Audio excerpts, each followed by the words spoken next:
Okay.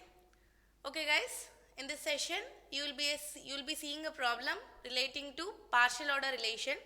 Firstly, as you can see over here, the problem is stated like show whether the given relation x comma y belongs to the set of real numbers, and the condition given over here is x greater than or equal to y is a partial order relation over positive integers.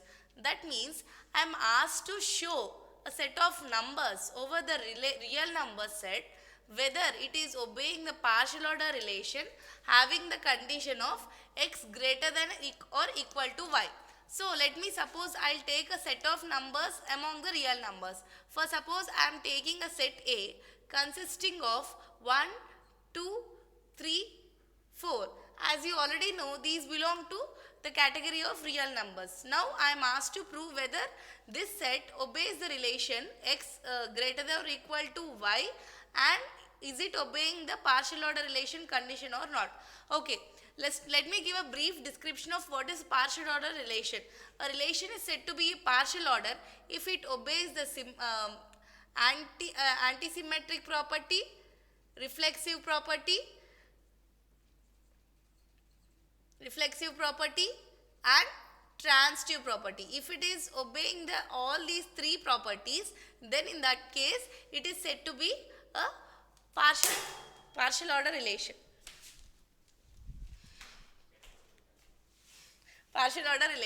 Okay, so let me check the ordered pairs which are obeying this condition. From this given set, now I will be writing the ordered pairs. Suppose the ordered pairs from which we can obtain for this relation will be: first, can I write 1 comma 2? No, because 1 is not greater than y, right?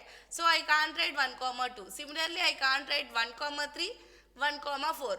Okay. Next, coming to the second one, which is starting with 2. So can I write 2 comma 1? Yes, I can write 2 comma 1 because 2 is greater than or greater than 1. So I can write 2 comma 1. Next, can I write 2 comma 3? No. Can I write 2 comma 4? No. So now I can write 3 comma 1, right? Yes, because 3 is greater than 1. Next, can I write 3 comma 2? Yes, 3 comma 2. Next, the condition will be, can I write 3 comma 4? No, I can't write. So that will be omitted. Next, followed by 4 comma 1. Can I write 4 comma 1? Yes, followed by 4 comma 2, followed by 4 comma 3. Okay, till now I have written x greater than y condition, and in this I am given equal to can also be there. So now I can write 1 comma 1, 2 comma 2, 3 comma 3, 4 comma 4. Just a second.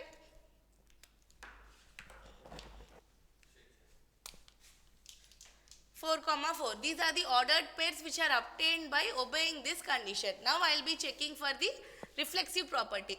Are these ordered pairs obeying the reflexive property? Yes, because 1 comma 1, 2 comma 2, 3 comma 3, 4 comma 4 are present. So these 4 are there. So it is obeying the reflexive property. Yes, it is obeyed. Now can I check for the antisymmetric property? What is this antisymmetric property? If A comma B belongs to R and B comma A belongs to R, if I am given these two conditions, then it is obeyed if and only if A equal to B. If A is not equal to B, then this relation doesn't obey. So for relation A comma B to be in relation with R and B comma A to be relation with R, A should be equal to B. If you observe in this relation, what are the conditions where A comma B and B comma A belongs to R? Only these 4 categories are there. So as these 4 categories are there, it is obeying the antisymmetric property. Next, please check for the transitive property. What is this transitive property? If A comma B belongs to R, B comma C belongs to R, then A comma C belongs to R. So if you check over here, that condition is also obeyed over here. Just check it. 2 comma 1 is there. Next, what is there? 1 comma 1 is there. So 2 comma 1 is present in this. Next, 3 comma 2 is there. Next, what you can check, anywhere 2 is present here. 2 comma 2. So 3 comma 2 is there. 4 comma 2 is there. 2 comma 2 is there. Next 4 comma 2 is there. Yes, it is present. Next 4 comma 4 is there. 4 comma 1 is there. Just check whether 4 comma 4 comma 1 is there. Yes, here also it is obeying the condition. So it is obeying the property of transitive relation also. So as it is obeying all these three properties, it is obeying the property of partial order relation according to this condition. Okay, this is about the first problem. And guys, I want to give a small clarity about the antisymmetric, asymmetric,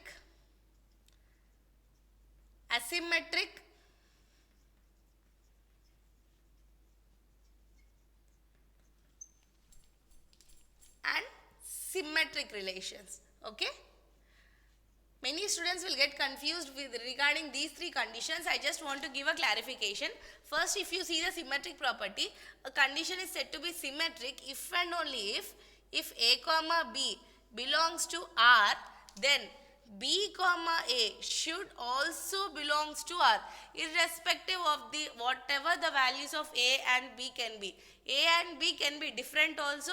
If A comma B belongs to R, then B comma A also definitely belongs to R. That means if 1 comma 2 is present in a given set, then definitely if 2 comma 1 is present, in that case only it is obeying the symmetric property. Other than that, it is not going to obey the symmetric relation.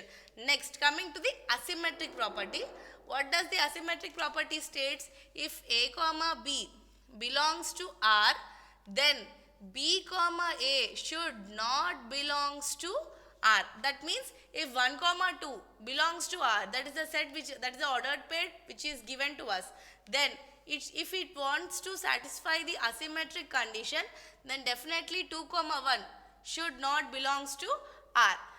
Though if 2 comma 1 belongs to R, then in that case it is not obeying the asymmetric property. If you just check the condition like Ramu is the father of Krishna, then it is asymmetric relation because Krishna is not the father of Ramu. It can't obey the reverse property, right? So it is the asymmetric relation. In that way, the reverse order should not obey for asymmetric property. And coming for the antisymmetric property, for an antisymmetric property, as I already said, if A comma B and B comma A are present in a one relation, this relation is possible if and only if A is equal to B.